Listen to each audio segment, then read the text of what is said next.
यानंतर आजची एक अतिशय महत्त्वाची बातमी। ज्येष्ठ खगोलशास्त्रज्ञ जयंत नारळीकर यांचं पुण्यातल्या राहत्या घरी आज निधन झालं। ते 86 वर्षांचे होते। उद्या शासकीय इतमामामध्ये त्यांच्यावरती अंत्यसंस्कार होतील।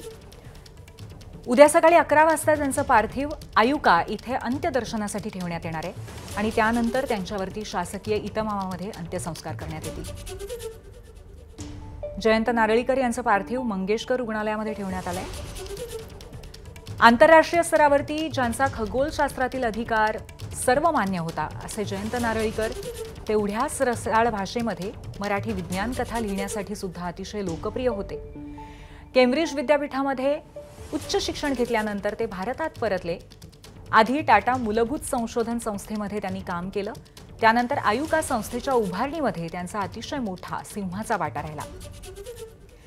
2021 मध्ये नाशिकमध्ये झालेल्या अखिल भारतीय साहित्य संमेलनाचे ते अध्यक्षही होते। आज पहाटे झोपेतच वृद्धापकाळाने त्यांची प्राणज्योत मालवली।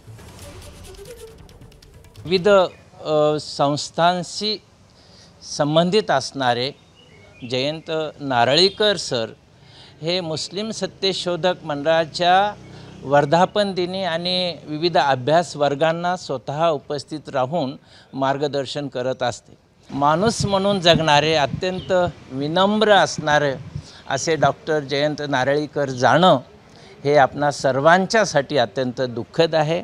मी मुस्लिम सत्यशोधक मंडळाच्या वतीने विनम्र आदरांजली व्यक्त करतो। एबीपी माझा, उघडा डोळे बघा नीट।